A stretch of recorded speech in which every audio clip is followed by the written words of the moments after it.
Good day everyone. In this presentation, we'll be tackling about gender and work. So, gender and work. What is gender and work? Gender and work, it refers to how a person's gender affects their experiences, opportunities, and treatment in the workplace. So, it looks at questions like, do men and women have the same chances of being hired or promoted? Do they receive equal pay for the same job? Are they treated fairly and respectfully? Does gender influence the roles they're expected to take at work? In simple terms, it studies how gender impacts the kind of work people do, how they're valued in their job, and whether they face discrimination or bias. In this presentation, we have five sections. In the section one, we have here understanding gender discrimination in the workplace. Section two, five ways to promote gender equality at work. Section three, reading one, why gender bias still happens. Section four, reading two, gender discrimination in the Philippines. Section 5, Reading 3, Eliminating Gender Discrimination. I'm going to be discussing the Section 1. Section 1, Understanding Gender Discrimination in the Workplace. Even with movements for equality, many women and even people of other genders still experience discrimination. According to SHL Director Muhammad Farid, workplace equality means number one, equal rights. Two, equal opportunities. Three, equal responsibilities. Four, equal access to training and growth. But this is not what many people experience. Maka-face dapon sila og discrimination. And then an example of workplace gender discrimination are women being passed over for promotions, men being favored for leadership roles, women being harassed or judged for their appearance lang, and of course, kanang sweldo, ilhang pay differences between male and female employees.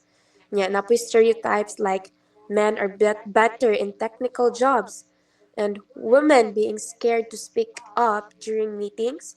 And lastly, expectation that women should handle childcare more. Si Farid, iya po to point out that women's participation in the workforce is often lower, not because they are less capable, but tungod kay sila hang structural barriers, stereotypes, og biased system. So, why gender equality matters? So, when gender equality is present in a workplace, it benefits everyone, dili ra sa tuang mga babay. Benefit 1, more leadership talent. Benefit 2, healthier working environment. Benefit 3, better business results.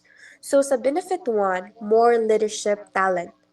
Studies show that women outperform men in 21 out of 27 leadership challenges. More diversity means stronger decision making. And then sa benefit 2, healthier working environment. Ang mga tao, mas ma-feel nila nga safe sila, mas connected sila, o mas confident sila to share their ideas without fear of judgment. And then benefit 3, better business results. Companies with gender balanced teams kay mas kuan siya, mas higher ang creativity, mas more ang innovation, better problem solving, and of course, mas high ang productivity. Ang pasabot ani, this means that ang gender equality is not just a moral issue, it's a business advantage.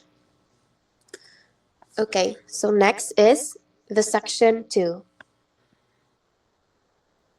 So now we'll proceed to the 5 ways to promote gender equality at work.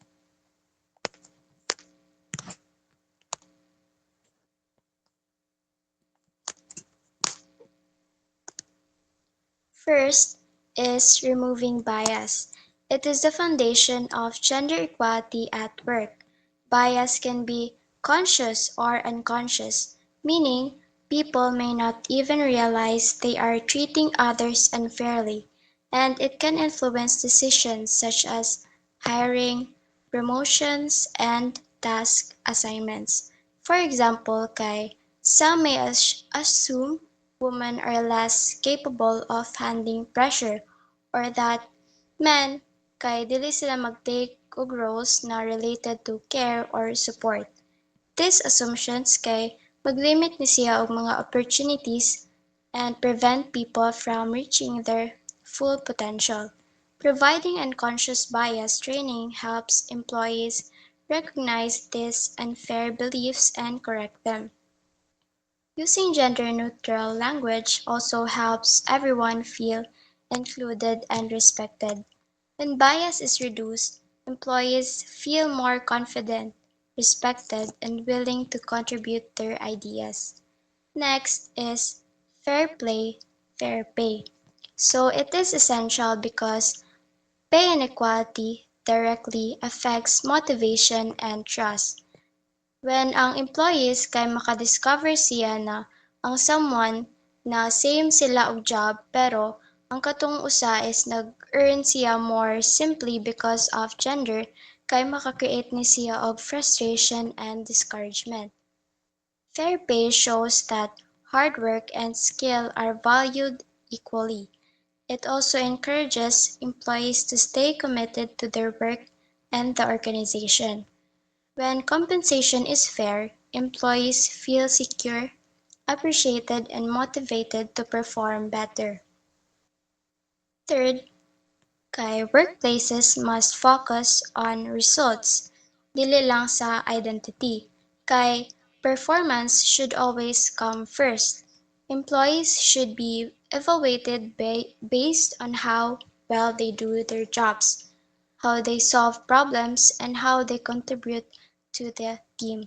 Gender, appearance, or personal background should never affect evaluations. When ang companies mag-focus sila sa results, employees feel encouraged to improve their skills and work harder. And fourth is building an enabling environment is important because employees need proper support to succeed and perform well at work. A workplace that offers flexible schedules helps employees balance work with personal responsibilities because people have different needs outside the office, such as caring for family members, managing health, or commuting long distances. So, if ang employee can adjust their schedules, they experience less stress and can focus better on their tasks. So, equal access to training ensures that everyone has the opportunity to improve their skills and advance in their careers, rather than only a few being given chances to grow. And lastly, an inclusive hiring process is necessary because equality should begin from the very start. When companies focus only on skills and qualifications, they attract a wider range of talented individuals. Gender-neutral job postings encourage more people to apply without fear of discrimination. Fair interviews help ensure that the best candidate is chosen. So, inclusive hiring leads to diverse teams, which brings different perspectives, ideas, and solutions.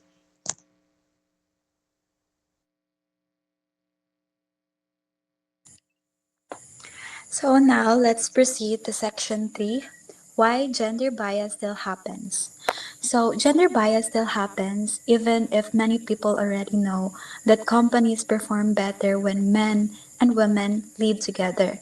So according to Jenny Romiti, gender bias continues because of like stereotypes, double standards, and unfair expectations, especially towards when like women in leadership's rules. So bisan kabalo na ta nga kanang mas maayo ang performance sa companies kung babae o lalaki ang leaders, nagyapon ang bias tugod sa daan nga paghuna-huna sa sa society.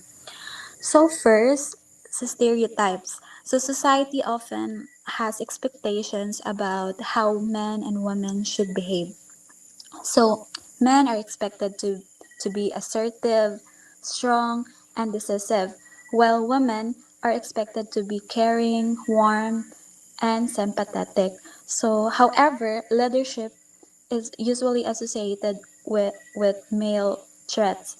Because of this, women often find it harder to be recognized as leaders. So kung leader ang hisgutan, 'di ba kasagaran lalaki ang mahuna-hunaan sa mga tao.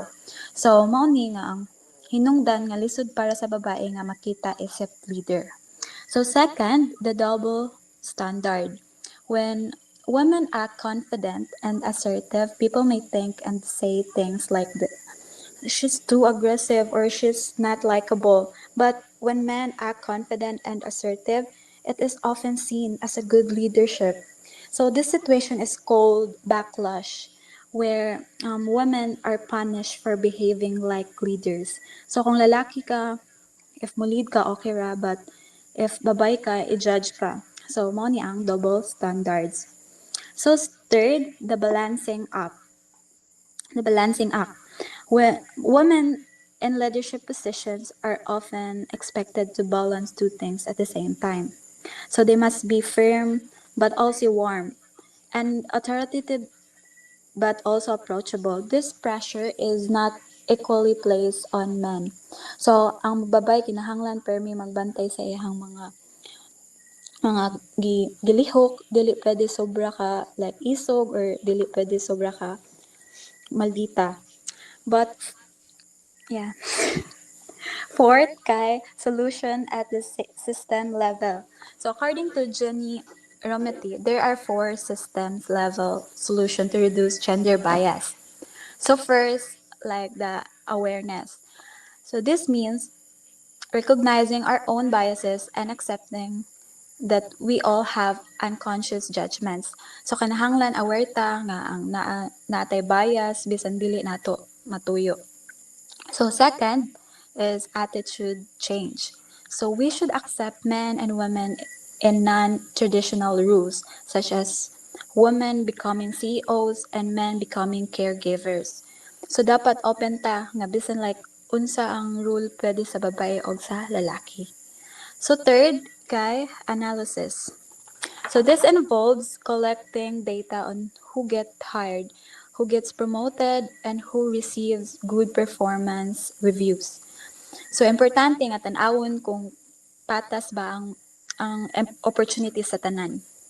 So fourth is like the systematic change. So examples include gender balance promotion less, gender blind hiring, and paternity leave policies. So one example is like when a manager required that a woman must speak first before a man can speak again during meetings. So over time, this help boost women's confidence. So simple nga rule, pero dako kaayo og tabang sa confidence sa mga babae. So, thank you, Marato.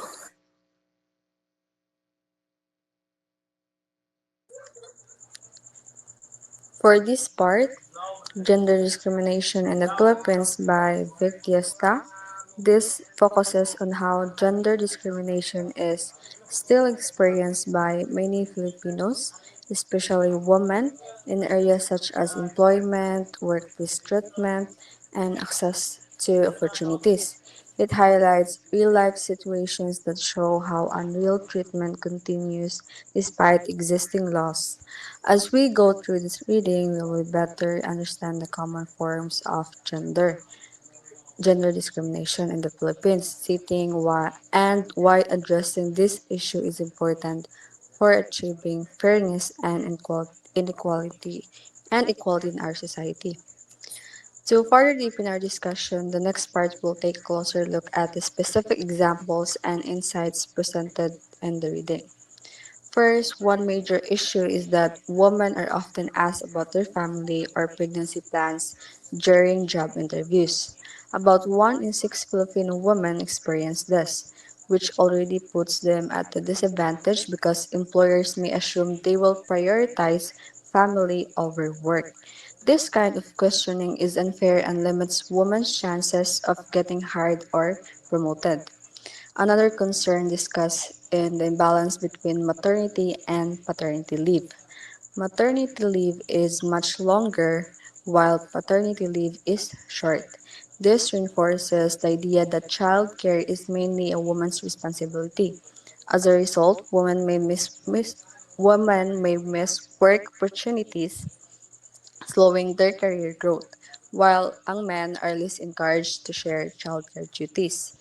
The reading also points out the gender pay gap where men earn around 5,000 pesos more than women for doing the same job. This shows that women's work is still undervalued despite having equal skills and responsibilities. To address these issues, the reading recommends making discrimination illegal and strictly enforcing equal pay for equal work. It also emphasizes allowing women to enter all industries without bias and promoting gender sensitive policies in workplaces. These solutions aim to create fairness, equal opportunities, and more inclusive society where both men and women can succeed equally.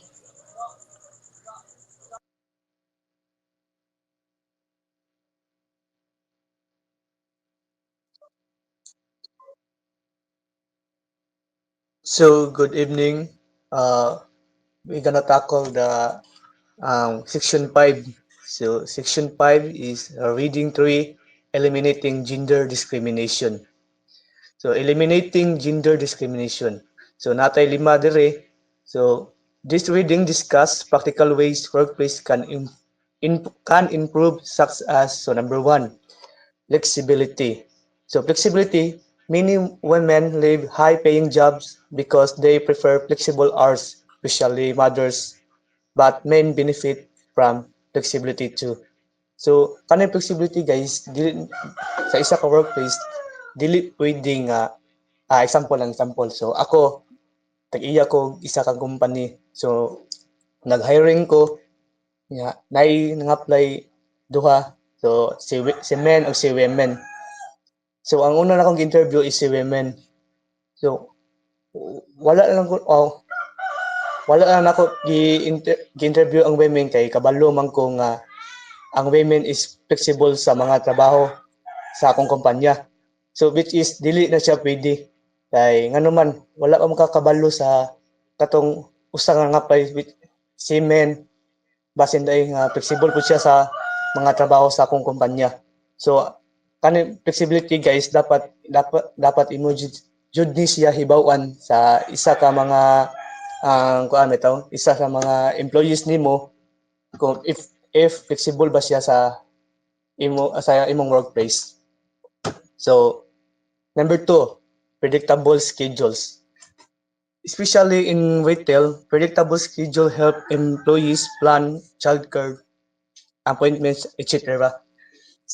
So, kaning predictable schedules, guys, sa isa ka workplace, butang ta lang sa ako ang workplace which is sa Jollibee. So, naanggid mi kanang breakfast logbook. So, breakfast mi dira sa abot sa mong schedule when when may mag day off ana bitaw. So, isa ka workplace dili pwede nga ang isa ka employee nimo dili nimo tigaag day off, no? Dili na siya pwede. What if ang imong employee wa mo tigag day off niya, nanay problema sa balay, wala na say oras nga makahuna-huna kung unsa may iyang mga problema, unsaon niya pag-solve yung problema. So dapat kaning predictable schedule is mao ni siya importante ni siya sa isa ka employees nga kuan ka mag-set kag day nga dapat imong ta siya o imong siya katagan og schedule nga day off sa para makanahuna siya kung unsay iyang mga buhaton. Kay basin day ang isa ka employee nimo stress na kay sa trabaho niya, wa mo tigay day off, samo siya ka stress, di ba?